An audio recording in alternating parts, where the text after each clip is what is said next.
अस्सलाम वालेकुम नाज़रीन, इमरान याकूब खान साहब और ज़फ़र हिलाली साहब के साथ मैं हूं Sameena Pasha. Programme view point में आपको खुशामदीद कहती हूं।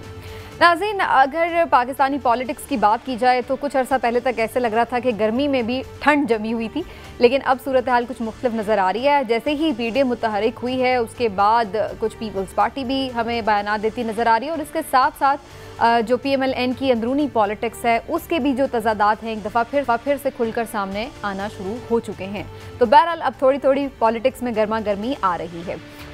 हाल ही दिनों में हमने देखा कि शहबाज शरीफ साहब के मुख्तलिफ स्टेटमेंट्स जो हैं वो खुद उनकी पार्टी की जानिब से उन पर तहफ़्फ़ुज़ात का इजहार किया जाता रहा या उन्हें डिसओन किया जाता रहा। और अभी उन्होंने गैर रस्मी गुफ्तगू की कुछ सहाफ़ियों से, जिसमें उन्होंने कौमी हुकूमत की बात की और ये तजवीज़ दी कि मुल्की मफाद में कौमी हुकूमत भी बनाई जा सकती है। इस हवाले से जब PMLN के मुख्तलिफ लोगों से बातचीत की गई तो उनकी जानिब से बड़े ही स्ट्रेंज किस्म के रिएक्शन हमें नजर आए। मरियम औरंगज़ेब साहिबा ने ज़ाती राय करार दे दिया। मरियम नवाज शरीफ साहिबा ने क्या कहा वो मैं आपको उन्हीं की ज़ुबानी सुनवा देती हूँ। मैंने देखी नहीं उनकी, लेकिन आई पर्सनली थिंक कि उन्होंने कौमी हुकूमत की बात नहीं की, उन्होंने नेशनल कंसेंसस की बात की थी। तो नेशनल कंसेंसस की वो कहती हैं कि बात की है उन्होंने। क्या वाकई ऐसा है या अब शहबाज शरीफ साहब का जो स्टेटमेंट है उसको मुख्तलिफ रंग करके देकर उसको कवर करने की कोशिश की जा रही है। लेकिन बहरहाल इस पर क्या वाकई अगर ऐसा कोई स्टेटमेंट या ऑप्शन है तो उसके ऊपर हुकूमत का क्या रद्द-ए-अमल है वो भी आपको सुनवा देते हैं। फवाद चौधरी साहब जो कि वफाकी वज़ीर इत्तलात हैं, उन्होंने इस पर क्या रिस्पॉन्ड किया। पाकिस्तान के मसाइल का हल यह है कि कानून के ऊपर अमल दरामद हो। उस कानून पर अगर अमल दरामद हुआ तो शहबाज शरीफ साहब मज़ार कायद की में नहीं अडयाला में होंगे। शहबाज शरीफ साहब को मरियम बीबी ही शामिल नहीं कर रहे हैं नून लीग में, तो हुकूमत में उनका शामिल होना तो बड़ी दूर की। तो फवाद चौधरी साहब का एक दिलचस्प रद्द-ए-अमल आपने जाना। क्या ऐसा ही है सूरत हाल और आने वाले दिनों में ये जो डिफरेंस ऑफ ओपिनियन है PMLN का, ये कहाँ लेकर जाएगा इसे? अब तक तो ये बयानिए का मसला-मसाइल, लीडरशिप का मसला-मसाइल सॉल्व हो जाना चाहिए था, क्यों नहीं हो पाया? इसके हवाले से भी गुफ्तगू करेंगे। आप सबको खुशामदीद कहती हूँ। पहले इमरान साहब आपकी तरफ आते हुए, इमरान साहब खुद शहबाज शरीफ साहब की बात में भी तजादात ऐसा लगता है कि हैं। कभी तो वो मफामत की बात करते हैं, कभी अभी हमने देखा कराची जलसे में तो वो हुकूमत के जाने के लिए लॉन्ग मार्च करते भी नज़र आ रहे थे, उसकी भी इंदिया दे रहे थे। तो वो खुद भी क्या कंफ्यूज हैं, क्यों करते हैं वो ऐसी बातें? बिस्मिल्लाहिर्रहमानिर्रहीम। मैं समझता हूँ कि शहबाज शरीफ बिल्कुल भी कंफ्यूज नहीं है। अच्छा, हाँ जी, शहबाज शरीफ बड़े फोकस्ड हैं और वो जो बात करते हैं इंतहाई सोच समझ के उस बात करते हैं। देखिए, शहबाज शरीफ ने बतौर अपोजिशन लीडर पहले दिन से क्या मौक़िफ़ अपनाया। पहले दिन वो आए असम्बली में, उन्होंने कहा मिसाके मईशत की बात करते हैं, आए मिल के बात करते हैं, नेशनल कंसेंसस की बात करते हैं। वो असल में प्राइम मिनिस्टर इन वेटिंग है।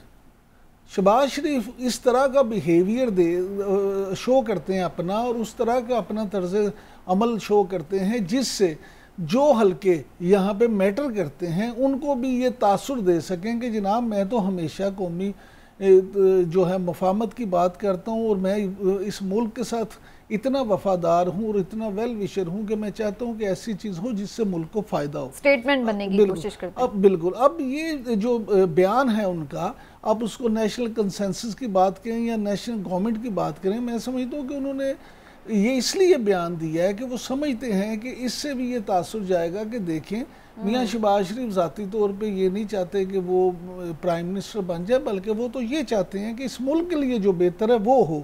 और परसेप्शन बिल्डिंग कर रहे हैं। हाँ, ये परसेप्शन बिल्डिंग है और वो मैं समझता हूँ कि उनकी नीयत में भी हमें शक नहीं करना चाहिए। अगर वाकई वो मुल्क की बेहतरी के लिए सोचते हैं तो आगे बढ़ के दूसरे सियासतदानों को भी इस पे एक डिबेट खोल के इस पे बात करनी चाहिए।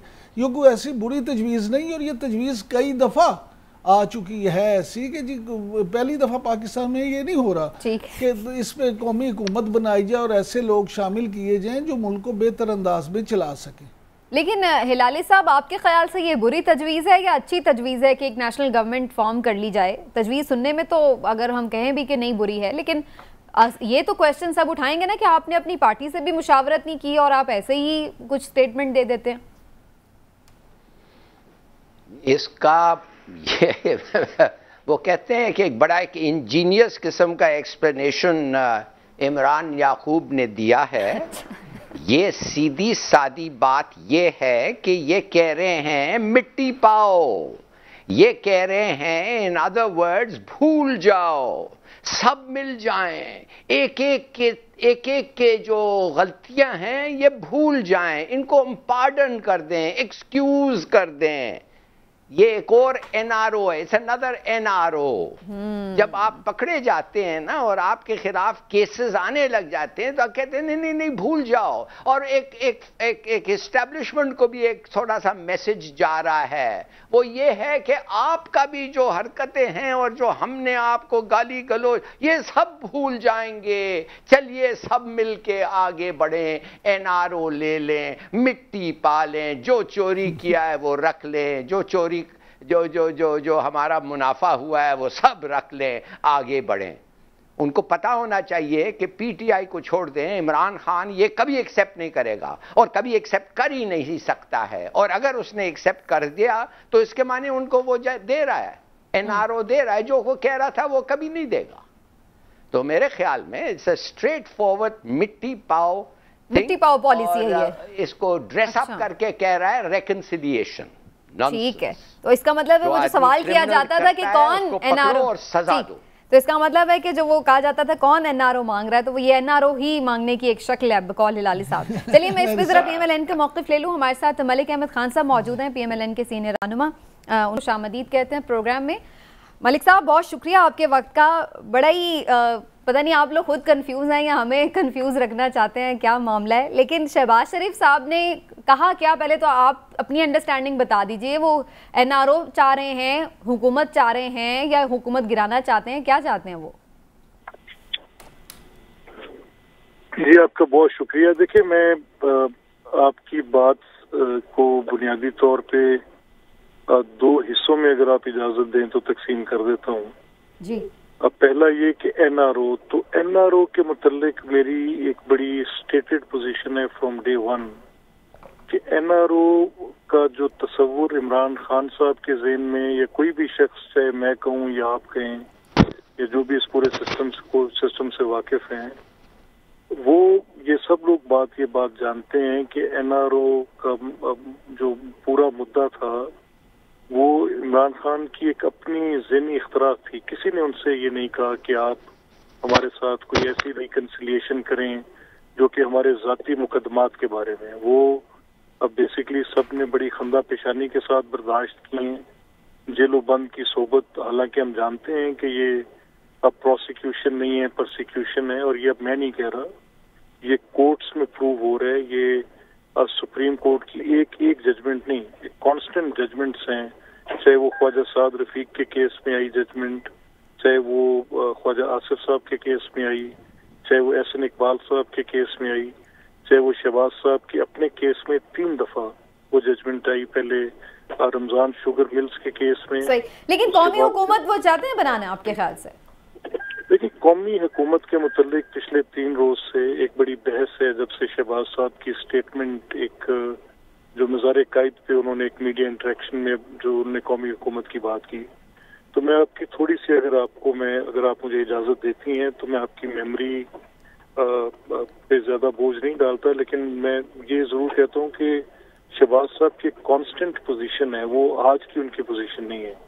जब पावर प्रोजेक्ट का इफ्तिताह हुआ था तो मैं इत्तेफाक से उस वक्त भी उनके तर्जुमान की हैसियत से उनके साथ था, तो उस वक्त भी उन्होंने एक फॉरवर्ड टुगेदर का एक कॉन्सेप्ट जो उन्होंने अवामी मुश्किलात के खात्मे के लिए, तब वो गवर्नमेंट में थे, तब वो चीफ मिनिस्टर थे, तब मियाँ नवाज शरीफ साहब उस वक्त वज़ीर-ए-आज़म पाकिस्तान थे, और उस वक्त बेटर नोन टू हिम, उनके तजर्बे के साथ तो हमारी बात हमें समझ नहीं आई कि उन्हें क्या जरूरत महसूस हुई कि वो फॉरवर्ड टुगेदर की बात कर रहे हैं, या शायद वो कोई उस वक्त मुखासमत देख रहे थे, को अदारा जाती टकराव। लेटेस्ट सिचुएशन में वो चाह रहे हैं, अभी अब लेटेस्ट जो उनका स्टेटमेंट है वो समझते हैं कि इस पर वो मैंने तो आपसे ये कहा कि उनकी ये आज की नहीं दिहाइयों से एक कांस्टेंट पोजीशन है जिसमें कभी उनकी इस पोजीशन में फर्क नहीं आया। तो ये सिर्फ उनकी पोजीशन है या अब हम उसे पीएमएलएन के प्रेसिडेंट की पोजीशन समझें?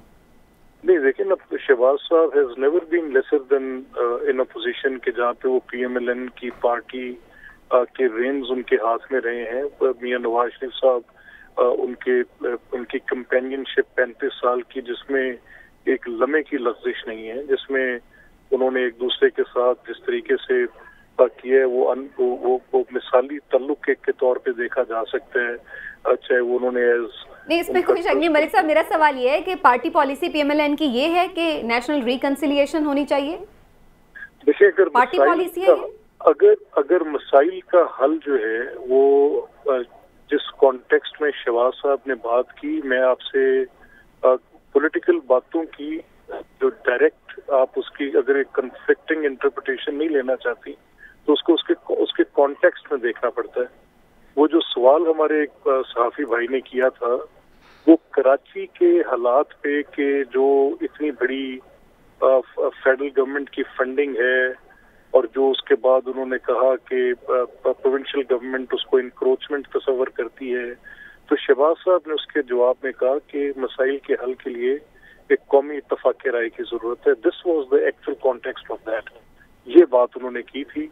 मैं ओवरऑल यानी नेशनल गवर्नमेंट की बात नहीं कर रहे थे, वो सिर्फ कराची के मसले तक कर रहे थे बात। ये पोजीशन वो पूरे मुल्क के मसाइल के लिए भी लेते हैं। वो कहते हैं कि फॉरवर्ड टुगेदर के सिवा कोई और ऑप्शन नहीं है। वो बार बार ये बात करते हैं। उन्होंने जब ये गवर्नमेंट बनी तो चार्टर ऑफ इकोनॉमी की भी बात की। उन्होंने ये कहा कि गलतियां हमसे भी हुई हैं। 70 साल के अंदर अगर हम सब देखें कि किसका क्या किरदार है और आज जो पोजीशन, तो फिर मरियम औरंगजेब उनके बयान को डिसोन क्यों कर रही हैं कि ये उनकी जाती राय है? मरियम नवाज ने भी उसको ये नहीं कहा कि हाँ ये बात सही कर रहे हैं, हमें उसी तरह बढ़ना है आगे। मेरा ख्याल है मेरा ये ख्याल है कि जो मरियम नवाज साहिबा की बात थी सिर्फ अल्फाज का फर्क था कि उन्होंने कहा कि एक नेशनल रिकंसिलिएशन होनी चाहिए बारिंग दिस गवर्नमेंट। ये मरियम साहबा की पोजीशन थी। वैसे नेशनल रिकंसिलिएशन की जो एब्रीविएशन है वो NRO ही होती है सर। अभी नहीं, देखिए, मैंने तो आपसे मैंने आपसे वही कहा कि जो NRO का इमरान खान के ज़हन में तस्वर है वो शायद गालिबन ये है कि कोई ज़ाती मुकदमात के हवाले से किसी को कोई हुकूमत से कोई फेवर चाहिए और मुकदमात नहीं, वो अपने शौक पूरा करें। अभी तक कोई एक मैं मुसलसल सारी प्रोसीडिंग्स को जो कि की और इन मुकदमात की है स्पेशली अगेंस्ट द शरीफ, यानी वो मुकदमात के लिए रिकंसिलिएशन की नहीं बल्कि आगे बढ़ने के लिए बात कर रहे हैं। ठीक है, इमरान साहब भी शायद आपसे कुछ क्वेश्चन करना चाह रहे हैं। जी इमरान साहब। मलिक साहब, मैं सिर्फ ये जानना चाह रहा था, आपने वो मरियम नवाज का और मियां शहबाज शरीफ के हवाले से तो बता दिया कि मोर और लेस एक ही बात है, तो क्या मुस्लिम लीग नून अब पार्टी के तौर पे मियां शहबाज शरीफ की सोच को आगे बढ़ाने के लिए कोई अमली कदम करेगी? किसी जगह पे किसी प्लेटफॉर्म पे इस पे मजीद कोई काम किया जाएगा? इमरान साहब, देखिए, मियां शहबाज शरीफ साहब इस पार्टी के लिए उन्होंने अपनी सारी जिंदगी इसी जदोजहद में गुजारी है कि जो अब पार्टी के प्लेटफॉर्म से पब्लिक वेलफेयर की उनकी अब मैं और आप खुद भी इस बात का आपको भी इल्म है, बखूबी इल्म है कि बहैसियत वज़ीर आला या जो भी उनकी कंट्रीब्यूशन है वो for the welfare of people, वो गवर्नेंस को ही पॉलिटिक्स समझते रहे हैं। उनकी एक पोजीशन है, उनका कॉज तो पब्लिक वेलफेयर का कॉज है। तो किस तरह मुमकिन है कि पार्टी जो कि पॉलिटिकल पार्टी और वो पब्लिक वेलफेयर के कॉज से एक कदम भी पीछे होगी? बिल्कुल, एब्सोल्युटली पूरी पार्टी जो है इस कॉज के साथ है। लेकिन अब आप लोगों का प्लान क्या है? आप लोग इंतखाबात चाह रहे हैं, गवर्नमेंट गिराना चाह रहे हैं, नेशनल गवर्नमेंट, यानी आपकी डिमांड PMLN की एज ए पार्टी पॉलिसी क्या डिमांड है? देखिए, हमारा ये ख्याल है कि इस हुकूमत ने अवामी मुश्किलात में बेतहाशा इजाफा किया है। इस गवर्नमेंट ने हमारी जो नेशनल पॉलिटी है, जो एक पॉलिटिकल लैंडस्केप था, उसके अंदर बहुत ज्यादा हेट्रेड क्रिएट किया है। हमारे नेशनल डायलॉग के अंदर एक बहुत बड़ी हेट स्पीच शामिल हो गया, एक बहुत बड़ी पोलराइजेशन क्रिएट हुई है, and that is all part of the governments own. क्योंकि ये आज की नहीं, एक अरसे से हम ये बात सुनते भी आए हैं और देखते भी हैं कि शरीयत तो वो कायम हुई जो हाकिम ने की, तो उसमें हमारा तो बहुत हद तक रिएक्टिव रहा। हम ये समझते हैं कि ये हुकूमत जो है इस वक्त अवामी मुश्किलात में इतना इजाफा है कि लोगों को अपना घर हुकूमत यानी फिर जानी चाहिए, यही आप लोगों की डिमांड है। मलिक साहब, मुझे एक जरा बात बताइएगा, कुछ लोगों का ये ख्याल है कि इमरान खान साहब खुद भी अर्ली इलेक्शन चाहते हैं, वज़ीर आज़म इमरान खान साहब खुद भी अर्ली इलेक्शन चाहते हैं, और कुछ लोगों का ये ख्याल है कि अपोजिशन ये चाहती है कि, और पीडीएम के साथ पीपल्स पार्टी भी इस बात पे उनके साथ ऑन बोर्ड है कि जब इमरान खान साहब की हुकूमत को ख़त्म करके एक ऐसी कौमी हुकूमत बनाई जाए जिसके बाद वो इलेक्शन हो, ताकि किसी को भी इतराज़ ना मिल सके। इसी बात के सपोर्टर जो हैं उनका ये कहना है कि जनाब इस फार्मूले को या इस थ्योरी को शायद कुछ हल्के हैं उनकी भी सपोर्ट हासिल है। तो क्या आप समझते हैं कि इस तरह की जो कौमी हुकूमत अगर बनती है तो पीटीआई उसमें शामिल हो, मुस्लिम लीग नून उसमें शामिल हो, पीपल्स पार्टी हो, मौलाना फजलुर रहमान हो, यानी तमाम जमातें हों, तो फिर जो उसके तहत इलेक्शन होगा वो सब के लिए काबिल कबूल होगा? नहीं, देखिए ना कि ये तो इमरान साहब जो आज हुकूमत यूनिलैटरली कुछ ऐसे इकदाम कर रही है इलेक्शन रिफॉर्म्स की आड़ में कि हम इंतखाबी इस्लाहात कर रहे हैं, और वो इंतखाबी इस्लाहात में वो इख्तियारात जो कि इंतखाबी फहरिस्तों को मुरतब करने के इलेक्शन कमीशन के पास होते हैं, वो हुकूमत तो इलेक्शन के प्रोसेस में एक फ्रीक है। हुकूमत तो एक ऐसा फ्रीक है जिसके अपने मुफादात वाबस्ते हैं, एक इंटरेस्टेड पार्टी है। अब वो अगर ऐसी इंतखाबी फहरिस्तें तरतीब देगी उस पर कौन यकीन करेगा? हुकूमत यूनिलैटरली वो जो एक वेरीफाइबल पेपर वीपी का हमारा इलेक्टोरल सिस्टम था, एक निज़ाम था, यानी मैंने वोट डाला, वो वोट तब तक महफूज रहेगा जब तक उसकी स्क्रूटनी किसी ट्राइब्यूनल तक जाएगी, वो कस्टडी ऑफ इलेक्शन कमीशन रहेगी। यानी ये एक मशीन ऐसी लेके आ रहे हैं। मलिक साहब, ऐसे माजरत साहब, इसी सिस्टम के तहत ही आप लोग इंतखाबात में पिछले में हारे हैं, शिकस्त हुई है आपको, और उस पर आपके तहफ़्फ़ुज़ात भी हैं। लेकिन आप मुझे प्लीज़ थोड़ा सा मौका दीजिएगा, मैं हिलाली साहब को भी शामिल करूँ। हिलाली साहब, आपको लग रहा है कि ये जो पार्टी में एक कॉन्फ्लिक्ट है या डिफरेंस ऑफ ओपिनियन है जो शहबाज शरीफ और मरियम साहिबा में हमें नज़र आता है, और जिस पे अक्सर पार्टी तरदीद भी करती है और मान भी लेती है कि है, आपको लगता है कि नवाज शरीफ साहब इसको हल कर सकते हैं अगर वो वापस आए तो? देखिए, सीधी बात यह है कि आप चाहते क्या हैं? आप चाहती हैं कि वो चाहता है कि नेचुरल रिकन्सिलिएशन हो, कि वो चाहता है कि एक नेशनल कंसेंसस बने? जब हमें पता ही नहीं है, उसकी जो स्पोक्सवुमन है वो कुछ और कह रही है, वो कुछ और कह रहा है, तो इस कन्वर्सेशन के पहले बेहतर नहीं होता कि हम क्लैरिफाई करते कि शहबाज शरीफ का मतलब क्या था? उससे पूछते। ये तो क्लैरिफाई कर रहे हैं। तो तुम्हारी स्पोक्सवुमन कुछ छोड़ रही कह रही है और तुम कुछ कह रहे हो। What do you mean? हमें पता ही नहीं है व्हाट ही मीन्स, और हमें डिस्कशन कर रहे हैं। इनको तो पता ही नहीं है ना, ये क्या कह सकते हैं? ये तो उनसे बात ही नहीं किया होगा उस पर। वो जो उनकी वो जो ये है चहली है, जो भी है, वो मरियम औरंगजेब, वो तो कम से कम घर में रहती है, सुनी होगी, इसलिए उसने कुछ बयान ऐसा दिया होगा। मुझे समझ नहीं आ रही है, what are we trying to ascertain? Are we saying कि हमें डिबेट कर रहे हैं वी वांट नेशनल कंसेंसस, और do we want national reconciliation? क्या चाहिए आप? हम तो यही अंडरस्टैंडिंग चाह रहे हैं कि वो क्या चाह रहे हैं। आप किस पे बात करें? मैं तो हिलाल साहब आपसे ये पूछ रही हूँ कि नवाज शरीफ साहब, तो पूछें। मैंने सवाल आपसे ये पूछा था कि नवाज शरीफ साहब जो पार्टी में उनके एक डिवीजन नजर आ रही है, अगर वो वापस आए तो आपके ख्याल से वो ग्रिप कर सकते हैं पार्टी को? ये मेरा सवाल था। एक सेकंड हिलाली साहब, मैं आपसे ये जानना चाहता हूँ कि आप क्या समझते हैं, अपने तजर्बे की रोशनी में बताएं कि इस वक्त मुल्क को इन दोनों में से किसकी जरूरत है, कौमी हुकूमत की या कौमी मफाहमत की? मैं समझता हूं कि कानून के मुताबिक चले। 3 साल हो गए हैं, 2 साल बाकी है, सबको पता है 2 साल बाकी है। गवर्नमेंट का हक होता है अगर 1 साल पहले भी इलेक्शन कॉल करें, दैट्स अप टू देम।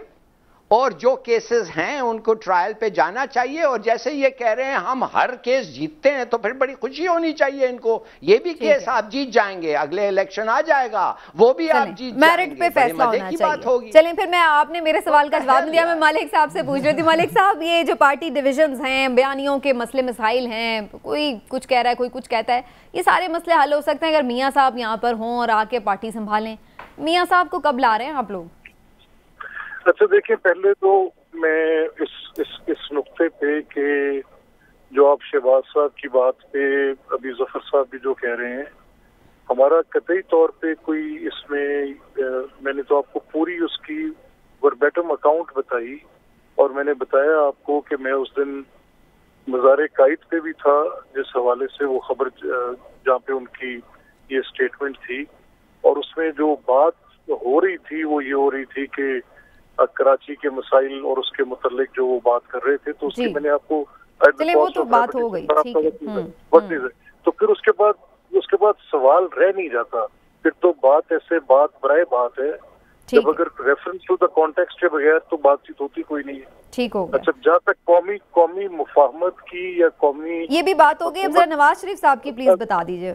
अच्छा देखिए ना, बात ये है कि मियां साहब के आने का फैसला तो उनके डॉक्टर्स ही बता सकते हैं कि ये उनकी एक बीमारी के साथ मुंसलिक बात है। तो अभी रिसेंटली भी जो उन्होंने स्टेटमेंट्स अपनी जमा करवाई हैं, कोर्ट के अंदर भी जमा करवाई हैं, वो जो उनकी ब्रिटिश होम ऑफिस के अंदर भी स्टेटमेंट्स हैं, जो रिकॉर्ड उन्होंने जमा कराया है डॉक्टर लॉरेंस की तरफ से, कुछ रिपोर्ट्स और लेटर्स भी जो भी रिसेंटली गवर्नमेंट के पास, और ठीक है, सेहत ठीक होगी तो आएंगे। मरियम नवाज के कहने पे नहीं आएंगे, जैसे वो कह रही थी कि शाम को मैं बुलवा लूंगी अगर मामला हल हो जाए, तो उनके कहने पे नहीं आएंगे, सेहत के मुताबिक ही आएंगे, ये बात है। जी बिल्कुल, वो मरियम साहिबा उनकी बेटी हैं जी, वो उनसे कह भी सकती हैं जो वो कहना चाहें, लेकिन फैसला बहरहाल डॉक्टर्स के बोर्ड का है कि उसके मुताबिक। ठीक हो गया, बहुत बहुत शुक्रिया आपका मलिक अहमद खान साहब, शुक्रिया आपने वक्त निकाला। शहबाज शरीफ साहब के स्टेटमेंट को हम डिग आउट कर रहे थे कि वो क्या कहना चाह रहे हैं और इस वक्त उनकी सियासत क्या चल रही है।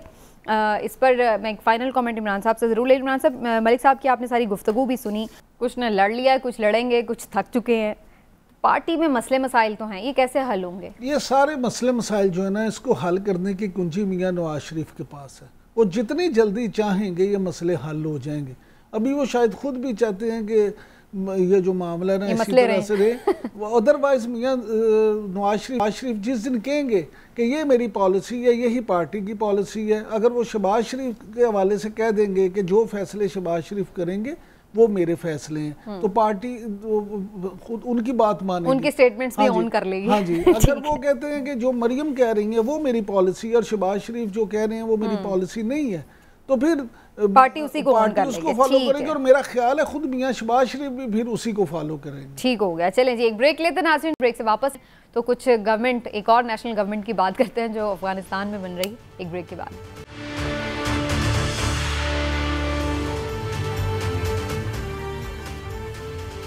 तालिबान की मुमकिना काबीना का खाका तैयार कर लिया गया, अनाउंसमेंट जल्द ही मुतवक्के है, लेकिन फ़िलहाल ये है कि जनाब उन्होंने पंजशीर का कंट्रोल भी फाइनली हासिल कर लिया है और इसकी बाकायदा अनाउंसमेंट भी उनकी जानिब से कर दी गई है। इंपॉर्टेंट सिचुएशन है जनाब अफगानिस्तान में, जो कि ज़ाहिर है पाकिस्तान के साथ भी जुड़ी हुई है और बाकी भी दुनिया की नज़रें उस पर जमी हुई हैं कि ये हुकूमत कैसी होगी और उसके साथ किस तरीके से चला जाएगा, और पाकिस्तान के भी ज़ाहिर है यही सवालात हैं कि पाकिस्तान के साथ जो नई हुकूमत है तालिबान की, वो किस तरह से बिहेव करेगी, हमें किस तरह से आगे बढ़ना होगा, इस हवाले से गुफ्तगू करेंगे। पहले मैं हिलाली साहब आपकी तरफ आऊँगी। हिलाली साहब, नज़र है कि क्या कोई तालिबान नया आइन बनाएंगे, उसके तहत रियासत चलाई जाएगी, कोई सदारती निज़ाम होगा, पार्लियामेंट बनाएंगे, क्या करेंगे, किस तरीके से ये ढांचा क्या होगा, या कोई ईरानी मॉडल बनाएंगे? देखिए, जो भी स्ट्रक्चर हो वो स्ट्रक्चर इनका ऑथोरिटेरियन स्ट्रक्चर होगा, और ऑथोरिटेरियन स्ट्रक्चर माने एक आदमी के हाथ में काफ़ी पावर्स हो, ज़्यादा पावर्स होते हैं, वो मेरे ख्याल में अफगानिस्तान के लिए कुछ सूट करता है। कुछ लोग तो कहेंगे कि शायद हमें भी सूट करता है। अगर एक छोटा सा मिसाल ले लें, इंडिया और पाकिस्तान जब आज़ाद हुए थे तो चीन जो था इतना बैकवर्ड था, लोग कहते थे कम से कम 20 साल इंडिया से बैकवर्ड है, और अब लोग कह रहे हैं कि चीन 40 साल आगे हो गया है हिंदुस्तान से। और इंडियन पार्लियामेंट में जैसे लोगों को पता है 40% जो MPs हैं उनके खिलाफ क्रिमिनल चार्जेस हैं, हमारे वहाँ भी कुछ ऐसा इसी किस्म के लगभग फिगर्स होंगे। कहने की बात सिर्फ ये है कि जो सिस्टम आप अडॉप्ट करते हैं और आपको सूट करता है वो सिस्टम सक्सेसफुल होता है। चाइनीज सिस्टम इतना सक्सेसफुल रहा है कि जो 20 साल पीछे थे अब 40 साल आगे हो रहे हैं, अब एक हाइपर पावर बनने जा रहे हैं, अब वर्ल्ड्स बिगेस्ट लार्जेस्ट इकोनॉमी बनने जा रहे हैं। 20-30 साल में 2050 में लोग कह रहे हैं कि it will be in every respect the hyper power of the next century. अब कहने की बात यह है कि ये सब हो रहा है, तो इस वक्त अफगानिस्तान में हमें पता है क्या होने वाला है। वो जो एमीर है इस वक्त, खलीफ अमीर जो भी आप कहते हैं, उसके पास सुप्रीम पावर होगा, जैसे ईरानियन सरबराह के पास होता है। हाँ, और उसके बाद बरादर है, he is the day facto prime minister, आप समझिए। और प्राइम मिनिस्टर के साथ स्टानाज़ाई है और वो मुल्ला उमर साहब के जो बेटे हैं याकूब। तो कहने की बात यह है, हमें पता चल गया है कि government what it will look like, किस किस्म का शेप होगा। हमें यह भी पता चल गया है कि अमीर के पास क्रूशल सुप्रीम पावर उसके पास होगा। तो जो हम एक्सपेक्ट कर रहे थे मेरे ख्याल में वही हो रहा है। ठीक है इमरान साहब, आपके ख्याल से क्या तालिबान हुकूमत निज़ाम जो जदीद तरीक़ाकार है उसके साथ मिलता जुलता कुछ करीब करीब चला सकेंगे? और उन्होंने ये भी बात की है ज़बीहुल्लाह मुजाहिद ने कि चाइना हमारे साथ हमारी मदद करेगा और हम उसका हाथ पकड़कर जो है वो तरक्की की तरफ आगे बढ़ेंगे। तो आपको लग रहा है कि चाइना के साथ जो इनकी मुलाकातें थी अब उसका असर भी हमें नज़र आ रहा है? चाइना की सपोर्ट से जो इनके फाइनेंशियल प्रॉब्लम्स थे, जो मसाइल थे दीगर, वो हल हो सकते हैं? समीना देखें, हम इस प्रोग्राम में ये बातें पहले भी कर चुकी हैं। पहली बात तो ये है कि तालिबान का असल इम्तहान ही हमने कहा था कि उस वक्त शुरू होगा जब फौजों का इनखला हो जाएगा। तो मैं समझता हूँ अब उनका इम्तहान शुरू हो गया। अब उस इम्तहान में वो कैसे कामयाब होते हैं, कैसे निपटते हैं, उसके लिए उन्हें मदद चाहिए थी। और याद होगा आपको, यही हमने कहा था कि अमेरिका चीन के साथ उनका एक खुफिया मुआहदा भी हो गया। तो वो अब ये बहुत सारी बातें जो उनकी तय हुई थी अब वो सामने आएंगी और चीन उनकी बिल्कुल करेगा मदद, क्योंकि चीन को अपना भी उसमें फ़ायदा है। चीन को फ़ायदा ये है कि वो उनको एक तो वहाँ पे जो मादनी वसाइल है उनसे, और दूसरा फिर उसके ज़रिए से वो आज़रबाईजान, उज़्बेकिस्तान और उस सारे इलाके तक उसका जो बेल्ट रोड है और सिल्क रोड है, वो सारी चीज़ें वो मुकम्मल ही उस तरह से होती हैं। तीसरी जो सबसे अहम बात है वो ये है कि चाइना के साथ उन्होंने ये भी तय किया है कि वो किस तरह का तर्ज हुकूमत अपनाएंगे। तो मैं ये समझता हूँ कि वो अगर उनकी तरफ से जो ऐलान किया गया है कि हम इस्लामी हुकूमत का ऐलान करेंगे, तो वो एक जदीद तरह की इस्लामी हुकूमत होगी, जदीद तर्ज हुकूमत होगा उनका इस्लामिक मॉडल के साथ ही, जिसमें वो कोशिश करेंगे कि एक ऐसा आइडियल मुआशरा तरतीब दें जिसमें ख़वातीन के हवाले से या माजी में दूसरे जो उन पे पर्दे के हवाले से इंसानी हकूक़ के हवाले से, तो मॉडरेट इस्लाम जो उसको आप कह सकते हैं, वो उस तरह का इस्लाम, हाँ ये तो वो उस तरह का कोई वहाँ पे निज़ाम जो है वो अपनाएंगे। ठीक है, लेकिन हिलाली साहब, पाकिस्तान से भी ज़बीहुल्लाह मुजाहिद ने मदद की अपील की है और उन्होंने कहा कि पाकिस्तान हमारी मदद करे हर तरह से। पाकिस्तान किन किन चीज़ों पर अफ़गानिस्तान की मदद कर सकता है और कैसे? पहली बात तो ये है समीना कि बड़ा अच्छा मौका हमें था जो लगता है कि हम खो गए हैं। अच्छा। पहला मौका ये था कि उन्होंने तुर्की और यूएई को बुलाया है एयरपोर्ट को फिक्स करने के लिए। भाई हमने क्यों नहीं ऑफर किया कि हम एयरपोर्ट आपका फिक्स कर सकते हैं? बड़ा अच्छी बात होती, आखिर हम कर सकते हैं ना। दूसरी बात, मेरे ख्याल में आपने जो पूछा था उसके बारे में ये कहूँगा कि देखिए इतना इम्पोर्टेंट है अफगानिस्तान चीन के लिए कि अब से अफगान स्पोक्समैन जिनका कोई ख़ास एक्सपीरियंस नहीं है चीन के साथ बात करना और रिलेशनशिप उनके साथ मैनेज करना, उसने अनाउंस कर दिया है कि हमारा सबसे बड़ा दोस्त और जिससे हम बहुत एक्सपेक्ट करते हैं हमें मदद मिले वो है चीन।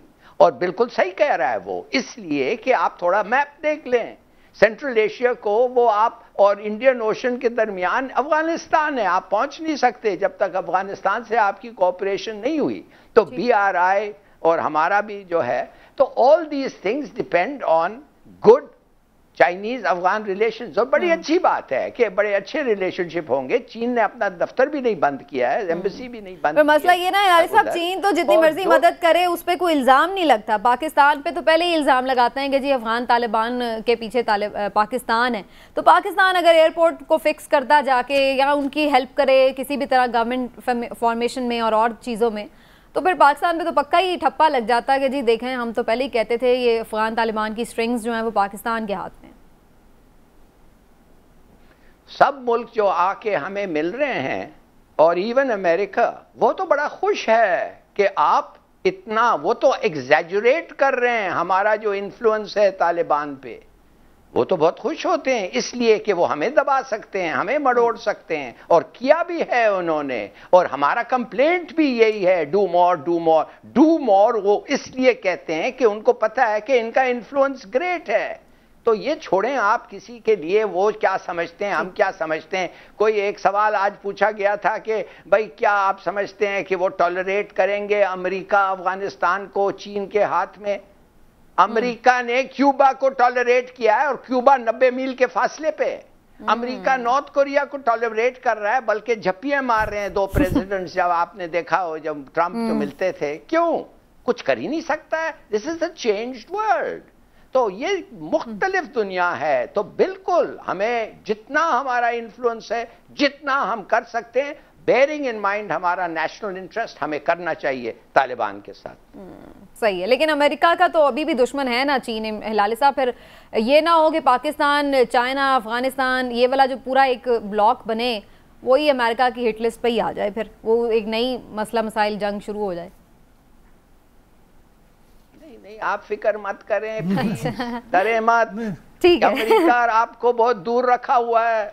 आपका दुश्मन हो के दुश्मन का सबसे बड़ा दोस्त है अमेरिका, और आपका दुश्मन का दोस्त आपका दुश्मन होता है। डरती तो मैं नहीं हूँ, लेकिन मैं जरा इमरान ट्रीट करें। ठीक है, मैं इमरान साहब आपसे ये जरूर पूछना चाहूंगी कि एक जगह पे अमेरिका ने ये भी इंदिया दिया है कि जनाब हम अलकायदा के खिलाफ कार्रवाइयाँ तालिबान के साथ मिलकर भी, उनसे बातचीत करके भी कर सकते हैं, इस पर भी गौर हो सकता है। तो ये बड़ा आपको लगता है कि प्रैक्टिकल एक स्टेटमेंट है कि वही लोग जिनके साथ आप लड़ते भी रहे हैं, उनके साथ जंग भी कर रहे हैं, उनके साथ आप बात करके अब तीसरे बंदे के ऊपर हिलाली साहब जो कह रहे थे, अमेरिका ने भी तो अपना देखना ना, अमेरिका ने भी तो अपना कोई ना कोई वहां पे रखना है। अब आप ये देखें कि दाइश के खिलाफ अमेरिका ने नहीं तालिबान की मदद की थी, तो अमेरिका तो करेगा।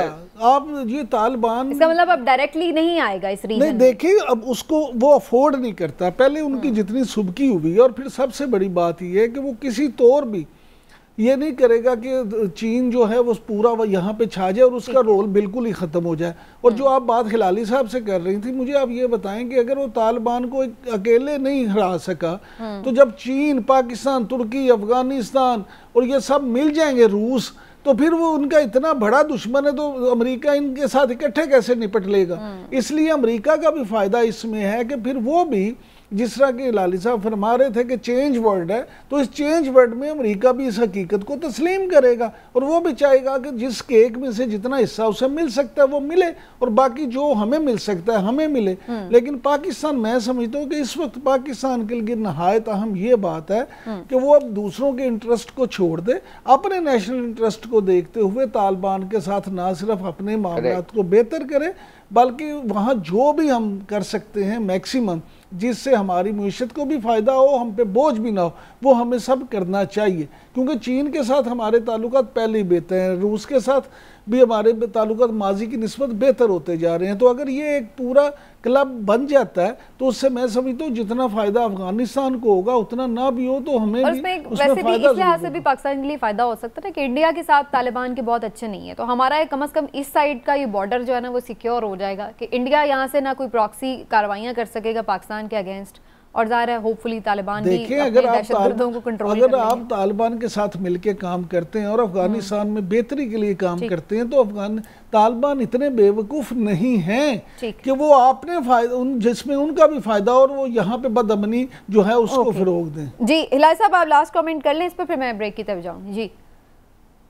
जी हाँ, और बड़ी खुशी की बात यह है कि तालिबान ने सीधा कहा है कि हम प्रिंसिपल पे चलते हैं, और हम हमारे मुसलमान भाई जो हिंदुस्तान में हैं, हम उनको सपोर्ट करते हैं, और हम समझते हैं उनको वो हक मिलना चाहिए जो सब दूसरे लोग जो हिंदुस्तान में रहते हैं अंडर द कॉन्स्टिट्यूशन, उनको हक मिल रहा है। मुसलमान के खिलाफ डिस्क्रिमिनेशन उसका मतलब है नहीं होना चाहिए। और साथ साथ उन्होंने कहा कश्मीरियों को भी जो वादा किया है, दुनिया ने जो वादा किया है वो भी पूरा करें। देखिए बहुत अच्छा और डेवलपमेंट हुआ है, और ये डेवलपमेंट जो है बड़ा कॉन्सिक्वेंस, बड़ा रेलेवेंट क्वेश्चन है लाल साहब। मैं अगले सेगमेंट में आपके पास ये सवाल भी लेकर आऊंगी कि तालिबान के आने के बाद कश्मीर इशू के हवाले से क्या कोई पेशरफ्त हो सकती है? नहीं समीना, एक अहम बात ब्रेक से पहले कर लें कि जो ये इतलात आ रही हैं अब पंजशीर से कि वहाँ पे जो अहमद मसूद और दूसरे जो उनके साथी थे अमरुल्लाह साले, उनके भी गायब होने की है। और एक तो ये भी ये खबर कि शायद वो ताजिकिस्तान की तरफ फरार हो गए हैं। अब मामला ये है कि देखें, इंडिया की ये भी बड़ी कोशिश थी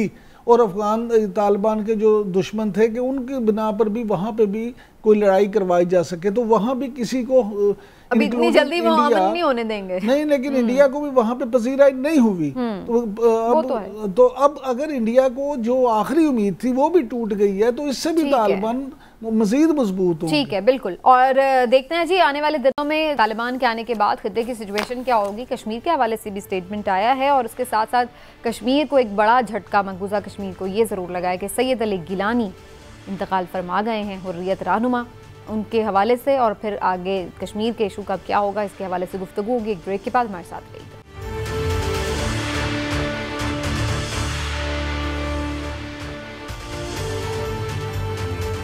वेलकम बैक नाज़रीन। एक अफसोसनाक खबर है मकबूजा कश्मीर के लिए भी, और यकीनन पाकिस्तानी भी अफसरदा हैं इस बात पर कि सीनियर हुर्रियत रहनुमा सैयद अली गिलानी इंतकाल कर गए हैं।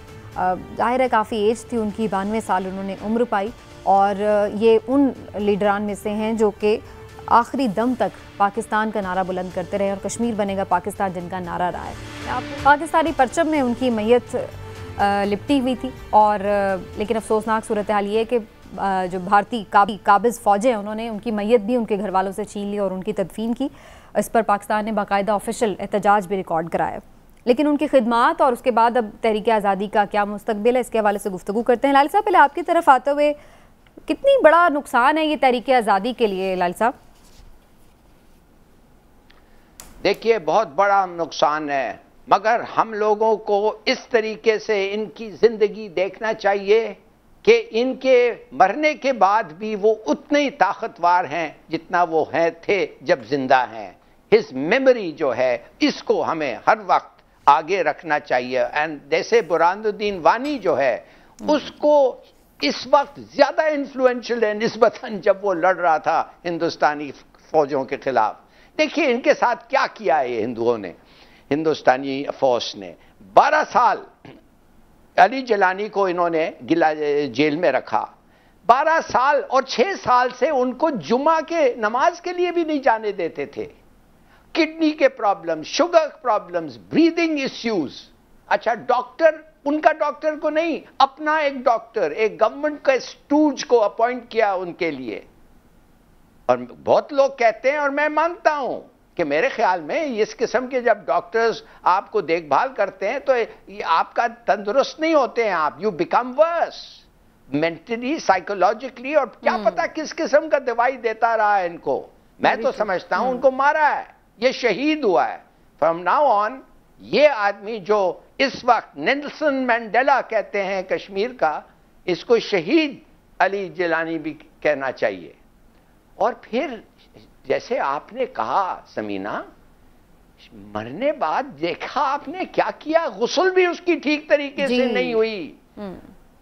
बाल रिश्तेदारों के सामने, 20-30 के सामने उसकी बॉडी को फिजिकली उन्होंने सीज किया, कैप्चर किया, बिल्कुल ऐसे ले गए और जाके दफन किया है, पता नहीं किधर। और 2 दिन का कर्फ्यू लगा हुआ है, कोई निकल भी नहीं सकता है उधर। ये है तरीका। और आपने देखा एक लफ्ज, मैं तो जानना चाहता हूं हमारा जो यूएन का रिप्रेजेंटेटिव है, क्यों नहीं सिक्योरिटी काउंसिल का सेक्रेटरी जनरल ने क्यों नहीं एक स्टेटमेंट दी, क्यों नहीं हम इसको एक कंडेम करवाते हैं सिक्योरिटी काउंसिल। अब इंडिया तो हट गया है, हाँ, सारे इंसानी हुकूक के लंबरदार अब कहां हैं। Very right, yes, exactly. बिल्कुल। पाकिस्तान ने ज़रूर एहतजाज किया, जैसे मैंने पहले भी जिक्र किया कि ऑफिशियली इमरान साहब, पाकिस्तान ने इस पर नाज़िमुल उमूर जो है इंडिया के, उनको बुलाया और एहतजाजी मरासला भी दिया। लेकिन बहरहाल सवाल यही, एक तो आपके अल्फाज में खराज अकीदत पेश करेंगे गिलानी साहब को, और फिर इमरान साहब, ये कितने लीडरान, कितने नौजवान, कितनी कुर्बानियाँ और चलेंगी, कब तक ये तहरीक आज़ादी के ख्वाब लिए लोग इस दुनिया से जाएंगे? देखें, सैयद अली गिलानी एक बड़े मुदब्बर और नडार लीडर थे, और मैं समझता हूँ कि जो लाली साहब ने कहा, बिल्कुल वो वाकई ही शहीद हैं। क्योंकि देखें, अगर उनको इलाज की सहूलत नहीं दी गई, उन पर मजालिम किए गए और किस किस तरह से जुल्म उन पर नहीं किया गया, तो आज अगर वो इस दुनिया में नहीं रहे तो मैं समझता हूँ कि उनके जाने से तहरीक को फ़र्क नहीं पड़ेगा। हिलाली साहब जो कह रहे थे ना कि बहुत फ़र्क पड़ेगा, मैं समझता हूँ कि कोई फ़र्क नहीं पड़ेगा। अच्छा। उसकी बुनियादी वजह यह है कि वो ऐसी एक तरबियत कर गए हैं आने वाली नस्लों की, उनके लिए वो रास्ता का बीज बो गए। हाँ जी, उनके लिए वो रास्ता छोड़ गए हैं कि अब कश्मीर का बच्चा बच्चा अली गिलानी बन चुका है। अब इस मूवमेंट को कोई रोक नहीं सकता, मोदी का बाप भी इस मूवमेंट को अब रोक नहीं सकता। और दूसरी सबसे अहम बात ये समझें कि अली गिलानी की पॉलिसी क्या थी। सैयद अली गिलानी वो इंसान थे जो कश्मीर को पाकिस्तान का कुदरती हिस्सा करार देते थे। वो कहते थे कि ये जो कश्मीर, इंडिया कश्मीर इलाहाक नहीं, हाँ जी, ये तो नेचुरल कुछ नहीं, ये कुदरती हिस्सा है, नेचुरल इलाहाक है, इसका कुदरती इलाहाक है और ये हिस्सा ही पाकिस्तान का है। और सबसे फिर अहम बात आपको याद होगा, हिलाली साहब जब जनरल मुशर्रफ साहब ने एक खुद साख्ता सा सोल्यूशन देने की कोशिश की थी कश्मीर की, और वो जाके जब वहां पे मिले इंडिया में नई दिल्ली में, तो इन्होंने ना सिर्फ ये कि मुशर्रफ के मुंह पे उनको ये कहा कि आपने ये क्या कर दिया, आप ये जो बात कह रहे हैं बिल्कुल हमारे लिए काबिल कबूल नहीं है। और उस वक्त सदर मुशर्रफ के सामने इस तरह की बात करना वाकई कोई इन जैसा लीडर ही कर सकता था। बिल्कुल निडर और बेबाक। लेकिन इमरान साहब, अब ये हिलाली साहब आप कुछ कमेंट करना चाह रहे हैं तो उसमें मेरा सवाल भी प्लीज ले लीजिएगा, लेकिन जाहिर है कुछ मैं ये कहना चाहता हूं कि मैं ये नहीं कहा कि इसलिए कि उनका इंतकाल हो गया है कि उनका कोई इफेक्टिवनेस कम हो गया है। मैंने कहा दी ऑपोजिट, मैंने कहा in death he is a greater hero. और मैंने मिसाल दिया बुरहानुद्दीन वानी का, he too is a greater hero in death. बिल्कुल सही है। तो अच्छा हिलाली साहब, ये दे ब्लेज द ट्रेल, अब और कोई रास्ता है ही नहीं, हक है रियादत और जीत, फिनिश, और कोई रास्ता है ही नहीं, और कोई कॉम्प्रोमाइज हो ही नहीं सकता। क्या रास्ता वो सिर्फ फ्रीडम फाइटिंग का है कि या फिर कुछ बात हम अभी भी उम्मीद रखें आलमी इदारों से? अब जनरल असेंबली का इजलास फिर से मुतवक्के है सितंबर में, हो सकता है, कहा यह जा रहा है, प्राइम मिनिस्टर साहब प्लान कर रहे हैं जाने का। तो डू यू थिंक अगेन एक दफा फिर कश्मीर की आवाज गूंजेगी जनरल असेंबली के ऐवान में? देखिए, जब तक वो मुल्क वीटो कर सकते हैं रेजोल्यूशन को, उस वक्त तक यूएन बेकार है। बस ये है कि पब्लिसिटी आप निकाल सकते हैं, उसके अलावा और कुछ नहीं है। हमें ये सोचना है कि हम क्या करेंगे आउट ऑफ द बॉक्स। अब ये पॉलिटिकल और मॉरल सपोर्ट सब छोड़ें, अब वक्त आ गया है to fight for Kashmir. Taliban की तरह कुछ करें। ये का बफून बैठा हुआ है मूडी, हाँ, ये तो कुछ नहीं कर, ये तो इसके साथ तो कोई बातचीत हो ही नहीं सकती, और बल्कि इट विल बी रॉन्ग, किसी चीज पे इससे बात करना गलत होगा, इसलिए कि ये आदमी ना इंटरनेशनल लॉ, ना मोरालिटी, ना कुछ किसी चीज को खातिर में नहीं लाते, ऐसी चीज नहीं है जिस पे उस पे ये करता है। लेकिन हिलाली साहब, ये बिल्कुल चंद मिनट रह गए, मैं दोनों का इस पे क्वेश्चन जरूर आंसर जरूर लेना चाहूंगी कि जो तालिबान के आने के बाद और जो उनके स्टेटमेंट्स हैं कश्मीर के भी रेलेवेंस में, आपको क्या लग रहा है हिलाली साहब, कोई उम्मीद है कि वो बेचारे अपने ही मसलों मसाइलों में पड़े हुए, क्या कर सकते हैं? अब ये तालिबान ने तो खुद कहा है ना, हमने तो नहीं कहा इनको स्टेटमेंट दे, खुद उनके दिल से उन्होंने बोला है कि कश्मीरियों को हक खुद इरादे के लिए वो बोलेंगे, उनको मिलना चाहिए। अब वो देखेंगे कि ये वाकई आधे मैन ऑफ द वर्ल्ड कि ऐसे ही बक रहे थे। मेरे ख्याल में उनका वो कहेंगे कि हम कुछ करना चाहते हैं, हम भी करना चाहते हैं। देखिए, आज़ादी हमेशा कौमें अपनी आज़ादी की जंगें खुद लड़के लेती हैं। तालिबान भी वहाँ जाके जंग करके उनको आज़ादी नहीं दिला सकते। ये जो कश्मीरी फ्रीडम फाइटर्स हैं, हमें उनकी पूरी इमदाद करनी चाहिए, उनकी पूरी सपोर्ट करनी चाहिए, और सिर्फ बातों से नहीं, अमली तौर पे। और फिर अगर आप उनकी सपोर्ट करेंगे तो फिर शायद तालिबान भी उनकी मदद को आ जाएं। अच्छा। लेकिन अगर आप ही उनकी पूरी सपोर्ट नहीं करेंगे तो फिर दुनिया में कौन करेगा? क्योंकि देखें, कश्मीरी जो हैं वो तो 70 साल से कुर्बानियां दे रहे हैं, उन बेचारों के साथ जुल्म पे जुल्म होते जा रहे हैं। लेकिन क्या आप ये चाहते हैं कि ये जुल्म बढ़ते चले जाएं? इस वक्त पाकिस्तान को एग्रेसिव अप्रोच अपनाना पड़ेगी, अदरवाइज पाकिस्तान, इंडिया है टेंशन में है, नहीं तो इंडिया टेंशन में है तो बिल्कुल रहना चाहिए उसे, लेकिन कश्मीरी जो हैं वो अपना हक लिए बगैर मैं आपको बता दूं वो चैन से नहीं बैठे। इंशाल्लाह। और पाकिस्तान की हर तरह की सपोर्ट जो है वो कश्मीर के साथ है। नाज़रीन, आज के प्रोग्राम का वक्त खत्म हुआ, आपसे फिर कल मुलाकात करेंगे। अपना ख्याल रखिए, इजाज़त दीजिए, अल्लाह हाफ़िज़।